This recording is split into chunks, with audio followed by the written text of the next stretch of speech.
वाली लग रहा था, दूसरी नजर डाली तो नबी लग रहा था। नबी ने बाजू फैला दिए, हजरत फातिमा तो ज़हरा से फरमाया, ए फातिमा लाओ हुसैन मेरे हवाले कर दो। जैसे आका हुसैन को मुस्तफा की आगोश में दिया गया, सरकार कभी पेशानी चूम रहे हैं, कभी लबों को चूम रहे हैं, कभी गले को चूम रहे हैं, कभी सीने से लगाते हैं, कभी पेशानी से लगाते हैं। आका कभी इधर जा रहे हैं, कभी उधर जा रहे हैं। मुस्तफा की आंख में आंसू आ गए। हजरत फातिमा तो ज़हरा ने पूछा, ए आका नवासे को देखकर रोने की वजह क्या है? ये तो खुशी का वक्त है, सरकार मुस्कुराते क्यों नहीं है, रो किस लिए रहे हैं? मेरे नबी ने फरमाया, ए फातिमा जब हुसैन को देखा तो मैं खुशी में नहीं बल्कि आज मुझे मोहम्मद की माँ आमीना याद आ गई है, मुझको मेरी माँ आमीना याद आ गई है। इसलिए कि इसकी जुल्फे देखो तो मेरी तरह है, इसका चेहरा देखो तो मेरी तरह है, इसके रुखसार देखो तो मेरी तरह है, इसकी आंखों को देखो तो मेरी तरह है। अगर आज मेरी माँ होती हुसैन को देखती, अपने बेटे के बचपन को याद कर देती।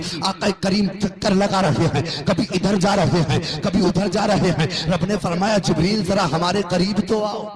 हाँ क्या बात है, सुभान अल्लाह सुभान अल्लाह। जिब्रील जरा हमारे करीब तो आओ। हजरत जिब्रील करीब खुदा कुर्ब खुदा में पहुंचे, कहा देख मेरा नबी क्या कर रहा है। हजरत जिब्रील ने देखा नबी कभी इधर जा रहे हैं, कभी उधर जा रहे हैं। अर्ज करते हैं, मौला तेरा महबूब बड़ा खुश नजर आ रहा है। रब ने फरमाया, हाँ आज मैंने अपने महबूब को दिल का टुकड़ा दे दिया। हाँ क्या बात है, सुभान अल्लाह सुभान अल्लाह। बहुत अच्छा बता रहा हूँ अभी जी, उसके बाद इंशाअल्लाह इम्तिहान हुसैन बताऊंगा। जी क्यों खुश ना हो, आज उसकी आगोश में उसके जिगर का टुकड़ा आ गया।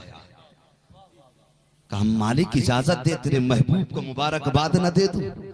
रब ने फरमाया, जिब्रील पहली मुबारकबाद हमारी होनी चाहिए। हाँ क्या बात है, सुभान अल्लाह। बहुत अच्छे बहुत सुभान जी। कहा महबूब की बारगाह में पहली मुबारक हमारी होनी चाहिए, उसके बाद अपनी मुबारकबाद दे देना। इधर जैसी जिब्रील को इजाजत मिली, हजरत जिब्रील झूम करके चले हैं। फरिश्तों ने पूछा था, जिब्रील कहाँ जा रहे हो? कहा कि हम फातिमा की चौखट पे जा रहे हैं। हाँ क्या बात है भाई, वाह सुभान अल्लाह। आज भी हम यकीन जानो, आंखें बंद करके बैठो, ये सोच के बैठो हम आज अली की चौखट के भिखारी बन के बैठे। हाँ क्या बात है, सुभान अल्लाह सुभान अल्लाह। बैठे हो आप यहाँ पर, लेकिन तमन्ना ये लेके बैठो, मालिक आज हम अली की चौखट के भिखारी बन के बैठे हैं, आज तेरे नबी की चौखट के सवाली बन के बैठे हैं। तब देखना कितना करम होगा। तवज्जो है आपकी जी। भाई जितने लोगों को जाना एक बार चले जाओ।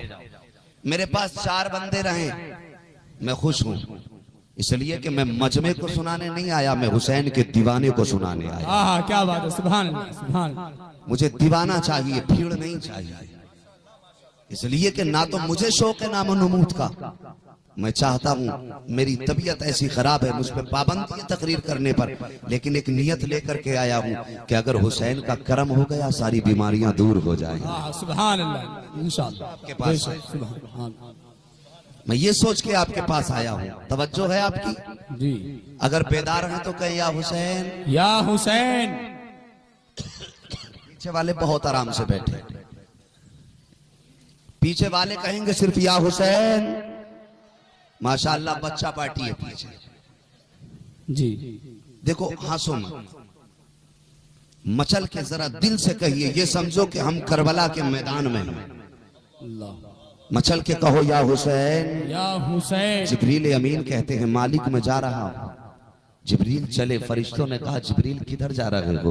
कहा फातिमा की चौखट पे जा रहा हूँ। कहा किस लिए जा रहे हो? कहा आज नबी का नवासा पैदा हुआ है, मुबारकबाद देने जा रहा हूँ। कहा अच्छा, दुनिया का दस्तूर तो ये है जब किसी का बेटा पैदा होता है तो बाप अपनी बेटे की खुशी में दुनिया की दौलतें लुटाया करता है, क्या नबी की चौखट से भी खैरात लुटाई जाएगी? हजरत जिब्रील ने कहा न खुदा से पूछ लूं। हजरत जिब्रील ने खुदा की बारगाह में अर्ज किया, मालिक आज दुनिया का दस्तूर ये है जब किसी का बेटा पैदा होता है तो अपने बेटे की खुशी में वो दुनिया की नेमतें लुटाया करता है। आज तेरे हबीब का नवासा पैदा हुआ है, कि आज फातिमा की चौखट से कुछ मिलेगा तो मेरे रब का दरियाए करम जोश में आया। फरमाया जिब्रील वो दुनियादार हैं जो अपनी हैसियत से देंगे, और मेरा महबूब कोई दुनिया का आम फर्द नहीं है, बल्कि मोहम्मद जो मक्के में पैदा हुआ, अब्दुल्ला के घर में पैदा हुआ, वो بیٹا عبداللہ کا ہے مگر دوست وہ رسول اللہ کے خدا کا ہے. دنیا کا تاجدار جو دیتا ہے وہ اپنی حیثیت سے دیتا ہے, اور جو میرا مصطفیٰ دے گا وہ خدا کی شان کے لائق دے گا. اور سنو, جس طرح مصطفیٰ کے خزانے کا ٹھکانہ نہیں ہے, اسی طرح علی کی چوکھٹ پہ آنے والوں کا کوئی ٹھکانہ نہیں. نعرہ تکبیر, نعرہ رسالت. توجہ ہے. فرشتوں نے کہا تھا جبریل تب تو ہماری بھی اجازت لے لو, ہمارے بھی اجازت لے لو. جبریل نے جیسی کہا کہ مالک فرشتے جانا چاہتے ہیں, رب کا دریائے کرم جوش میں آیا. کہا فرشتوں آج ہمارا محبوب خوش ہے تو ہم کسی کی خوشی پہ پابندی نہیں لگائیں گے. جاؤ, جو فرشتہ جانا چاہتا ہے آج علی کی چوکھٹ پہ چلا جائے, فاطمہ کے آنگن میں چلا جائے. سارے فرشتے جا رہے ہیں, دھیرے دھیرے جا رہے ہیں, کچھ تیزی سے جا رہے ہیں. ایک فرشتہ عرش پر ایسا پڑا ہے جس کے پر نہیں ہے, جس کے پیر نہیں ہے, جس کے ہاتھ نہیں ہے. اس نے جبریل امین کو دیکھا. دیکھنے کے بعد کہا جبریل سارے فرشتے کس لیے خوش ہو رہے ہیں؟ کہا آج نبی کا نواسہ پیدا ہوا ہے, مصطفیٰ نواسے کی خیرات لٹا رہے ہیں. سارے فرشتے بھیک لینے جا رہے ہیں. جیسے اس نے یہ جملہ سنا تھا آنکھ میں آنسو آ گئے. کہا کاش مجھے بھی جانے کی اجازت مل جاتی, میرے پاس بھی پر ہوتے, میں بھی فاطمہ کی چوکھٹ پہ چلا جاتا, میں بھی علی کے در کا بھکاری بن جاتا. فرشتوں نے کہا تھا تو کس لیے نہیں جاتا؟ کہا دیکھو پر نہیں ہے, پیر نہیں ہے, میں مجبور ہوں, کیسے جاؤں؟ خدا کے عذاب میں مبتلا ہوں, میں نیچے کیسے جاؤں گا؟ حضرت جبریل امین سے عرض کرتا ہے اے جبریل تم تو خدا کی بارگاہ کے مقرب فرشتے ہو, میری خدا سے اجازت لے لو تاکہ میں بھی فاطمہ کی چوکھٹ پہ چلا جاؤں. حضرت فاطمہ الزہرا کی چوکھٹ پہ آنے کی اجازت حضرت جبریل امین لے رہے ہیں. اے مالک اس فرشتے کو اجازت دے دے. خدا نے اس کو اجازت دے دی. ایک فرشتے نے اٹھایا اور اٹھا کر کے لا کے فاطمہ الزہرا کے آنگن میں رکھ دیا. سارے فرشتے آ رہے ہیں, جا رہے ہیں, لیکن اس فرشتے کی آنکھ میں آنسو آئے. میرے نبی کی نگاہ کرم پڑ گئی. وہ پیغمبر جو روتے ہوئے کو ہنسانے کے لیے آیا ہے, وہ پیغمبر جو رونے والوں کی آنکھوں میں خوشیوں کے آنسو دینے کے لیے آیا ہے, وہ پیغمبر جس نے کبھی کسی کے چہرے پہ اداسی محسوس نہیں کی, وہ پیغمبر جس نے کبھی کسی کا رونا برداشت نہ کیا, آج اس کی چوکھٹ کا مہمان رو رہا ہے, اس کی چوکھٹ پہ آنے والا رو رہا ہے. آقا کی نظر پڑ گئی. سرکار نے فرمایا جبریل یہ فرشتہ کس لیے رو رہا ہے؟ کہا سرکار آپ ہی معلوم کر لیجئے اس فرشتے کی وجہ کیا ہے. سرکار فرماتے ہیں سارے فرشتے خوش ہیں, تو کس لیے رو رہا ہے؟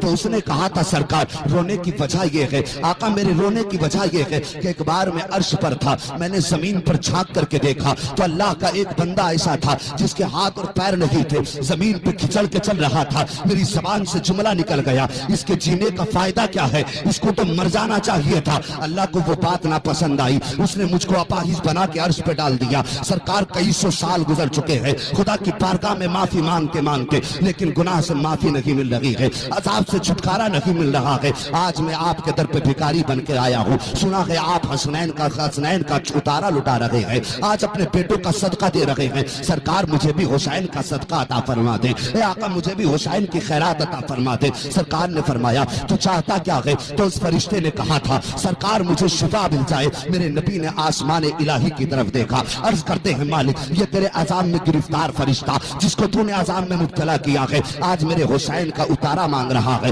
حسین کے صدقے میں یہ اپنی شفا کی بھیک مانگ رہا ہے. مالک کرنا کیا ہے؟ رب کا دریائے کرم جوش میں آیا. فرمایا مصطفیٰ آج تیرے در پہ جو بھی بھکاری بن کے آیا ہے وہ حسین کی خیرات لینے آیا ہے, اور حسین تجھے پیارا ہے اس لیے ہمیں پیارا ہے. اب جو حسین کی خیرات مانگے وہ خالی نہ جائے گا, مصطفیٰ حسین کا صدقہ جھولی میں لے کر کے جائے گا. سبحان اللہ, نعرہ تکبیر.